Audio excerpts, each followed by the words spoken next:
Welcome to Next Wave Conversations presented by Innovate GPT, where we're exploring the frontiers of generative AI to shape the future. And I'm your host, Chris Lukianenko. Today, I have the pleasure of chatting with Rhea Gotsis, a dynamic entrepreneur and business development manager hailing from Melbourne. Rhea leads development at Corporate Travel Australia and has also founded the Traxi, a premium courier service designed to revolutionise deliveries for small businesses and events around Victoria. In this episode, we're going to uncover how Rhea's entrepreneurial spirit and keen sense of innovation drives her to dual roles. We'll also delve into how she's planning to leverage the exciting world of generative AI to enhance her business strategies and operations, setting new benchmarks in the travel and courier industries. Oh, so much stuff going on. Anyway, join us as Rhea shares her journey from winning the Melbourne Business Network's New Business Awards to being a finalist in the 7 News Young Achiever Awards and her vision for integrating cutting-edge technologies into her ventures. Rhea, I'm sorry, that was a long intro. Yeah. Oh, gee, ChatGPT really going over and above. Yeah, we've got to love it. That must mean you're a special guest, I reckon, if they've done so much work there. I would love that. Good title. Yeah, well done. Look, I'm really psyched to have you on here today because I love your story, what I know about it. There's still some stuff for me to uncover in all of this, but I think it's going to be a ripper. So hope this is as enjoyable for everybody else out there as well. This is about entrepreneurship. It's about pivoting and doing it at a pretty young age. I won't give away Rhea's age, but she's younger than me. And something that was born out of Melbourne lockdown, something that was like so horrible for those living in Melbourne that you were able to spin that out into a positive, which I think is really cool. So tell us about COVID lockdown initially and how that was affecting your life. Yeah. So, gosh, I feel like we'll never stop talking about that all the way to the end. Yeah, and based on what I've done anyway. So I was working in a sales role and I got stood down and I had a bit of an idea around something that stemmed from a Facebook group. So there was a Facebook group, or there is, called Girls Trade. And this is where young girls buy, sell, swap clothing. And they'll post in the group, who has white skirts showing me I'm based in the East, it's super chill. Oh, wow. And because they would say based in the East or can you meet me Central, I was like, there should be a delivery service for this. It's such a strong, that's never calmed down in that group. So I was like, there should be a delivery service for that. And then COVID hit and no one needed white skirts or outfits anymore for anything. Yeah, true. Tracksuit pants. Tracksuit pants, jumpers, work from home meetings with half pajamas and half a nice attire up here. So no one needed outfits. It's actually what Rhea's wearing today. She's got PJs underneath. And no one really needed nice clothing anymore. And I was like, cool. So I'm still going to launch the idea because I still think it's great. Yep. However, it's not going to tailor for that. But at the time, I didn't actively think that way. I was just like, I'm just going to do it anyway. I'm personally not someone that's been like, I'm going to run a business when I'm older. Like I never even gave it a second thought at all. And essentially I got stood down and I was like, hey, Dad, how do you get an ABN? Like, how do you register a business or how do you make a website? Because my dad does have a bit of a business mind, but I never thought I'd go down the track, but here I am. And next thing you know, I've created a logo on Canva. I've registered my business name and everything. I've launched the Instagram. How good is that? Seriously. All at the touch of your hands. Yeah. And that's the biggest Did you do that all on your phone? Yeah. Oh, no laptop. My laptop's my fifth limb. Like, honestly, I can't go anywhere without it. Honestly, even if I don't have work, I'm holding it. Like, I'm sleeping with that thing. Weirdo. But I just can't. I can't detach. But yeah, I launched an Instagram. Obviously, everyone was stood down in Melbourne. So I got a lot of people and drivers coming and approaching me for work because it was the kind of industry where you could work. But if we backtrack a second, I launched the business and even my immediate family were like, wait, what are you doing? Like what? And I didn't even know, but you just do it. You have fun, you do something, you hope it works. And the biggest thing is passion and self-belief in yourself. So I did it. I started DMing all these businesses on Instagram that do catering, like grazing boxes, cakes, cupcakes. Wow. And I was like, we'll deliver for you. We'll deliver for you. I sent them an essay that I look back and cringe. I'm like, that's not good marketing or sales. Like make it short and sharp, attention grabber. Well, you know what? GPT, please make this short and sharp. And I wasn't using it at the time. So honestly, it could have summarized it very well for me. And then the traction began from there. So that's pretty much the foundation of the idea. And it's taxi and tracking. Traxi. Oh, I thought it was track pants and taxi because I'm ordering in my track pants. That's actually really funny. I thought like that's that. what it was. I actually said it to my wife at lunch. I said, Did you actually think it was that? She said it's I'm taxi. offended. Why is that? I was like, because are you ordering taxi stuff in your track pants? No, Surely. no. Tracking. Taxi. Hey, you're not far off. You're not far off. So that's how it came to life. And, you know, it grabbed momentum. I was just doing the deliveries myself, running in and out of the house. You know, could drive then. And the 5 kilometre rule in Melbourne wasn't imposed just yet. Yep. Which was crazy in itself. Yeah. And then one day, like, I ran out, I ran back in, finished delivery, and I saw on my Instagram I had another one basically in the same area I just came from, like 30 minutes away. And I was like, oh, my God, Dad, like, I can't do this. And he goes, you have to hire someone. And I'm like, huh? This is my baby. I'm not hiring anybody at all. And then I sort of just slapped out of it. And I hired my first person. I ran an interview like I was someone who knew what they were doing. And I was like, welcome. Like, tell me about yourself. And I'm 22. And, you know, it's Where do you see yourself in 5 years? Genuinely. Like, you're hired in 5 minutes. Like, if you can drive, you can do the job, essentially. Just trying to think back to what I was doing when I was 22. It wasn't anywhere near as impressive as you, I've got to say. I know. It was full on. And then within 6 months, I had about 20, 25 drivers, contracted drivers. We were doing 300 deliveries a day in the peak of it. And then my old job came knocking. And it was like, hey, bring him back on board. Like, we're back. We've figured out a way to make your role work. And I was like, okay. Like, so I was doing that plus Traxi for a month and I was melting. Yeah. Like, it's too much. Yep. And I didn't realize, you know, you think you can do anything when you do this stuff. But I decided to quit against my Greek parents' wishes of my nice full-time job and stability. I was like, one day I was like, I'm going to quit. And they're like, just take the weekend to think about it. And I was like, okay. And then I just sent my resignation immediately. Because it was just getting too much for the mental health, for everything. It just wasn't just working. So you could do Traxi full time. Yeah. I believed in it so much. They thought nice. it might have been a temporary COVID thing. Yep. And then a week later, I get an email from someone and I stalk everyone on LinkedIn. So I was like, who's emailed me inquiring about my service? And it was the head of food and beverage for Crown Melbourne.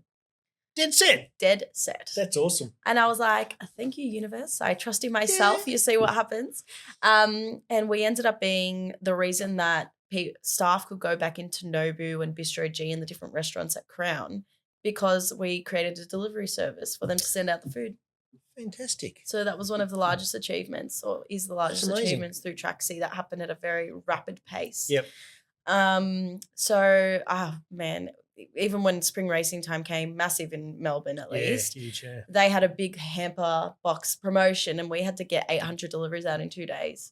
Oh. And I had drivers starting from 5 a.m. I got them all protein balls and like little nifties for the morning and they'd load up their cars, put their window down. I'm giving them snacks. They're driving off. But the logistics and having to learn how to, because I get a list of addresses in an Excel, no order, no nothing. Oh. And you have to, and this happens across all clients, you have to route and make all the logistics work based on where just saying maybe that if you put a list of addresses into ChatGPT and said, in which order should I deliver these things? 100%. And you know what? It's amazing to look back at these different things that took a lot of work and then how AI could have helped me today. Yep. Like it would have been massive. I feel like you've almost done an MBA at the age of 22, like experiencing this in real life. Like what you were talking about then before, you know, you were talking about, you know, prospecting for clients, sending out those emails. You were talking about analysing a group. Like how many people were in that group that you were talking to, the girls that were swapping clothes? 60,000. 60,000? Yeah.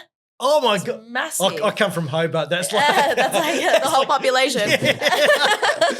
Wow. So, you know, just you know, identifying these opportunities and then chasing after them, just like we call it having a crack. Yeah.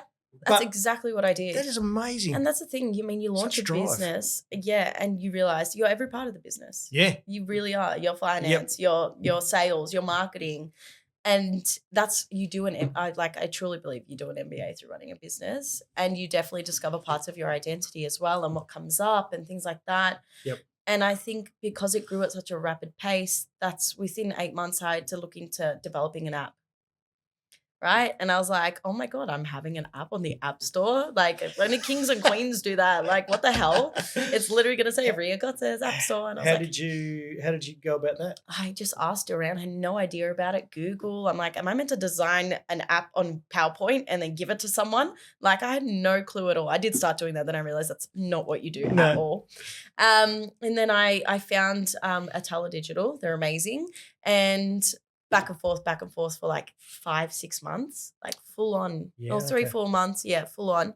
Next thing you know, 3 web apps and 2 apps across Google and Apple Store. So for drivers, for users, I implemented something different on our user app where there were so many businesses popping up out of home for mainly the female community in Melbourne. Cake baking, gifts, balloons, deliveries, all of that. That's what we were doing. My motto was a closed door does not mean a closed community to reflect that COVID life we were living. So everyone was gift delivering, Mother's Day, birthdays, care packages, it was that type of delivery system. Anyway, so I thought, because everyone can't search on Instagram, give me a cake baker in Oakley or something like that. I implemented a marketplace on the app. So small businesses can upload themselves, location, products they have, so they can order through there, like a Uber Eats, but better. And that way I had a vendor panel web app as well. So I'm providing all of those. I'm covering all the areas for everybody. Within a year that was launched and my name was on the App Store. It was pretty cool. And then, like fast track, I got a few awards later and things like that. You just, in the moment, you don't realize how big it is until I'm right here looking back on it. You are friggin' amazing. Thank you. I want to, like, obviously you're extremely talented, extremely driven. I'm struggling to understand how you could just come up with all this stuff by yourself. Like, obviously you're getting some help from Google. Like me, I'm going to need a mentor to help me run my business. I just do, because I know there's so many things I don't know. Did you have the confidence just to go and back yourself and use Google as your mentor, if you like, or did you seek out somebody to help you? Seeked no one. Oh, you're on your own. All on my own. You're and even you more know amazing. what? And you know what? I think that's what I mean, that when you're in it, you don't realize. And like towards the end, before I began leasing it out, I realized had I had someone in there to go back up, like ideas bounce off each other, I probably would have taken it to a different level.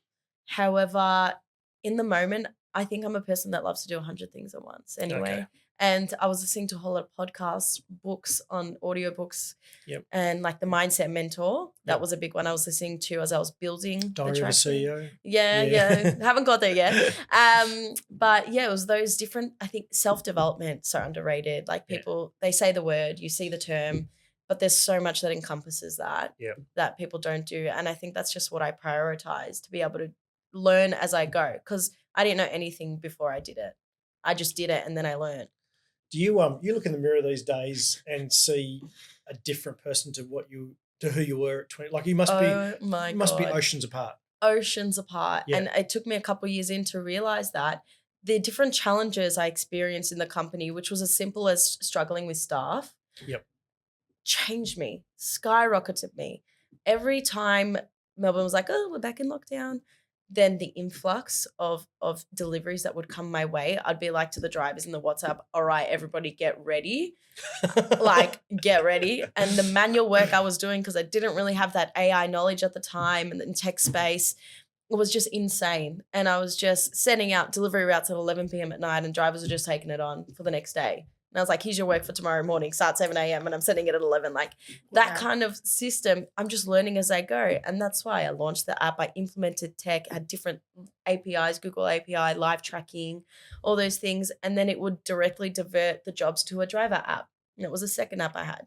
So then the drivers could set up a profile. They'd see all the jobs come up and I didn't have to manually route anything. And I was like, I'm saved. It was amazing. I'm absolutely blown away. I knew you had a great story to tell, but I didn't know quite how complex it was. And it's a shame, because I think you want people to know a bit how hard it is, but that's the thing in life. I think no one's ever truly going to know how much blood, sweat, and tears go into this stuff, and they just see the pretty pictures on Instagram. Look, you are absolutely amazing. There's no doubt about that. Challenges, like we know in the tech space that women are underrepresented, and there's certain challenges for women in workplaces in general. I'm sort of wondering whether maybe because you were doing this all behind a lockdown that nobody ever saw you, like you could have been anybody, anywhere doing this thing. Did you still face some of those challenges that normally you would, or was it just amazing? Yeah. So I guess I have been someone pre the business that struggled with what people thought of me. Yep. So, and that comes into it very strongly. Yep. And I will tell you, and something I learned through this business was, because it was all built through lockdown and behind closed doors, I felt safe and I felt fine. Okay. I didn't have to see people. I didn't think, oh, what have you said about me? Or what did you think about what I've done? Yep. And those kind of ridiculous cares that you have at a young age. And every time we came out of lockdown, I was actually like, I was almost embarrassed of what I've done. Really? Yeah. Why? Absolutely embarrassed. I think, do you know what? And again, young immaturity mindset, it wasn't cool.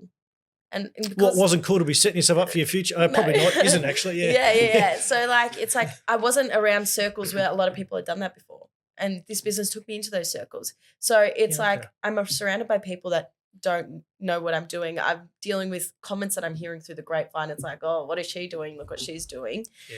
Every time lockdown happened again, I was buzzing. Yep. I was like, let's go business. Like, let's post stories, post myself on the story, whatever. I'm not going to see anyone. It's fine. Mm-hmm. So I actually struggled with that. And there was a part of it that's like, oh, like males around my circles, like, what do they think? Or like girls, like they always support you, but who's actually supporting you for real? Like those kind of things, because I've coincided a young age developing my mind still while having that social life or those friends and growing. I think there were different challenges within that. And that was my primary challenge, caring about what people thought. Yeah, okay. Well, I don't think you need to worry about that because Good. You've done pretty well. No, that's good. What about that whole idea? And this is something my wife says is you've got to champion someone and be someone's champion. Who was championing you? Was it dad or was it someone else? It was mum and it was the family. Yep. I have an older sister as my only sibling, and then my mum. She's obviously the underachiever in the family, no, isn't she? Yeah. She's such a great girl. So dad has the business mindset and mum has the passion. And I truly think I got the best of both worlds. Oh, of course you did. Yes. So I definitely thank them for that. But dad, the business question, mum telling me to make sure I'm celebrating the small parts of my journey and the small achievements. Nice one, mum. And stop rushing ahead because I'm go. I'm like, that's not good enough. Okay, cool. Like a partnership agreement with Crown. What's next? She's like, hold on a second. How cool is this? Yeah. Right? And enjoy a glass of wine to celebrate. Yeah. And then my sister would actually help me in the business. So for the different big Crown jobs, she'd help me do the routing because I couldn't get it all done on my own in time. She was my ChatGPT in a way. She was like my additional help before I went down into the AI tech space and got that, refining the process and so forth. So they were my champions. Yeah, nice. You mentioned before you're now leasing the business out. Tell me about coming to that decision. Yeah. So I guess because I launched it at a young age, I'd already studied a whole different world, which was the Masters in International Relations, with a goal to work in the Australian Embassy in Greece, because all us Greeks are patriot and we love it. And just incorporate politics. I love the international aspect of any job. And that's probably why I'm now working corporate traveler, which is travel and being constantly around all different parts of the world, traveling. And so I realized that because I've done so many different things at such a young age this is a delivery industry and it wasn't something I wanted to do forever. And I knew that for a fact. Yep. And when I ran it for almost 4 years and this might be a bit sad to say, but I truly believe I couldn't give it any more effort or it wasn't something I wanted to give more effort. Sometimes things just run their course. They do. And it's still going well, but it's something I didn't want to invest further time and energy in because it took so much already. Yep. And if I was going to do that means I was going to see it out. Maybe you outgrew it. I did outgrow it. Yeah. I did outgrow it. You've put a lot into it and you've learned a lot of stuff in that time. I've learned a lot and I needed more challenges and it wasn't giving me a challenge anymore. I was going to say, it feels like you're looking for your next challenge. I truly was. And so I started looking for jobs just 1 week and I was like, what do I like? I like travel, cool, flight center, corporate traveler, right, let's do it. Okay. And then I had a few interviews, got the job, and the same day I left for a quick 3-week trip in Greece. Nice. And I literally booked it the day before. That's how sporadic I am. Like, honestly, I'm just like, stuff it, let's go.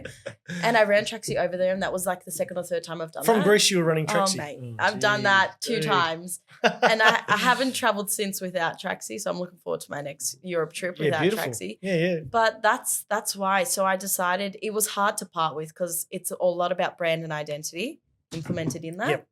I grew it from nothing. I created every single element of that logo. I did it all from nothing. Absolutely nothing similar existed. So parting with it or telling myself that I was going to part with it was something I worked through for like 4 months.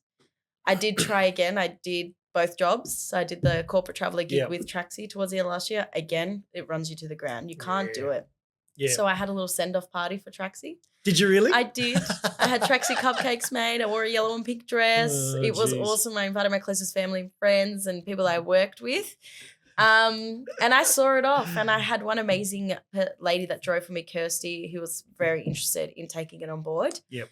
And whilst the initial plan, I guess, was to sell it, and mind you, a new thing again, brokers, conversations, what do I do? How do I do this? Yeah. Yep. I was like, you know what? She's passionate. She loves it. I'm leasing it out to her, and she's doing a fantastic job now. Nice. Do you think the thing that made Traxi work was its Uber local type proposition, or do you think that you could franchise that out into other cities? I could do both. So I could definitely franchise out, but I definitely think that the way I sold Traxi was it's a personalized boutique service. Yep. And that's something Uber didn't have. So Uber released Uber Connect, their delivery version. Oh, sorry, I wasn't meaning to say like as an Uber spin-off, like as no. Uber local. No, the idea itself. I completely get the business strategy. Yeah. But the primary difference was if you're booking a delivery with Uber, they drive and pull up at your house. You have to run out and put the delivery in their car, and then the person that's receiving it runs out and collects it from the car. Yep. They don't touch it. Yep. We're going up to the door. Hey, how you going today? Oh, how you been? Nice. Oh, there's your cat. Like it's your personality coming out. It's all of it. And I infiltrated that into all the drivers, and it was just so personable. They got to know each other. Like I didn't even meet half the drivers because they were all operating from their cars, their houses. Yeah. But they were all getting to know our clients anyway. And it was just this lady always worked this area because she lives in this area, and they developed a relationship and trust. So that's why I think it made it so amazing. Yeah. So how many other young entrepreneurial females in and around Melbourne have contacted you to say, hey, can you be my mentor? It's coming. It's coming. Do you know what? Now that Traxi's paused in my life, essentially, I am struggling with that. Where's my entrepreneurial side in having a job and working with corporate traveler? So I've joined a business network called Yitonya, and that's how we ended up on a entrepreneurship cruise this year. Ah, right. Okay, yeah. Where I met a lot of great people. Yeah. A lot of people you know. And then I also am now launching my mentoring company called Her Spark AU. So nice. The idea behind that is through Traxi, I had a couple of people message me being like, I'm about to do this. You motivated me to do this. And that was the first time that happened for me. I was like, so what? Cool. Yeah. Me? Like I'm just a girl in Melbourne doing something random. Like you did some amazing stuff. Take the credit. I know. You don't realise. And so I know some friends that have launched businesses based on me just going ahead and doing it, which was really fantastic to be able to provide that spark in people and help them sort of have the confidence to do what they want to do. So I'm now on the brink of launching, I guess, a mentoring company to further ignite the spark within, I guess, young women and young men and help them refine their business ideas, or if they've got that spark in them, just absolutely bring it out of them and do something great with it. Wow, that's really cool. And what about yourself? Have you got that mentor now in your life that's helping you with some of this stuff, where you're still No. I do ask a lot of questions at work. I have a mentor in like that capacity. I can go to people, but in this, I feel like I lead a double life, and in this whole world, I lead outside of my job. I'm just doing it. Like last week, through the business network that I'm part of, I facilitated my first panel discussion. Cool. Which was absolutely cool. It was. I was so overwhelmed. I cried right after. Like, did you really? Yeah. I was like, it was gearing. It was a build up, and once it happened, and I'm there interviewing 3 amazing business owners that have taken their business international. It finished, and I was like, did I just do that? Like, that is amazing. And I realized that's something I want to do as well. I love talking. So I know. That's why I'm here today. Listeners, we actually had a pre-podcast before the podcast. We probably sat around this table for 20 minutes beforehand. It was awesome. So we should have recorded that as well. I know. No, you definitely have, as they say, the gift of the gab, I suppose, thank you. which I think is so important. It is. So important. Building relationships, but now to have conversations with people. I think you've got both of those nailed. Yeah. And I love the fact that you're looking to pay it forward, even at a very young age, that you have recognised the importance of that, because I know that's something that Again, I mentioned my wife a fair bit on this podcast. I love her. Yeah, we love that. Yeah. No, but I just she talks about that a lot in her circles with her the women that she works with. Yeah. The idea of paying it forward is really valued in that community. Maybe even more than say in the male side of things. I don't know what it is. You seem to have stronger and more emotional relationships, and I've seen that at some of the She Innovates events. That the vibe in the room is this beautiful thing of I just want to lift the sister up. Yeah, if you know what I mean. Yeah. And I'm not talking bad on the male community of the world. Go for a crack. You can. However, we just have more of a passion. We tend to have more of a passion and confidence around bringing the other person up. Yeah. And I think that comes down to emotional maturity as well and intelligence. I think, yeah. And it's being aware of how the person might be feeling and how you can help them. Yep. And I love that. Like I'll always come into anything with so much excitement and encouragement because I'm like, I hate awkward moments for one. And that's why I talk so much. I hate the silence. I do know what. I'm going to be quiet for a minute. Yeah, but sorry. I actually can't. And I'm learning that through work as well because, you have sales meetings and, my team is like, just let it be awkward. And I'm like, no, but I got to keep talking like, it's something you learn. I've been told that too, actually. And that's why we're talking today when there's no breath in our sentences. But no, I think it comes down to an emotional intelligence and being more aware of the room. Yep. And making people happy should make you happy. So encouragement, those words, those passions, sharing it is more prominent. That's awesome. That is awesome. I've thoroughly enjoyed this chat today. Really great to meet you. I think you've got a really bright future. You've already accomplished so much more than most have at your young age with Traxi and everything you're doing. All the best for the future, and thanks for joining me today. Thanks, Chris. This was awesome. Cheers. Thanks.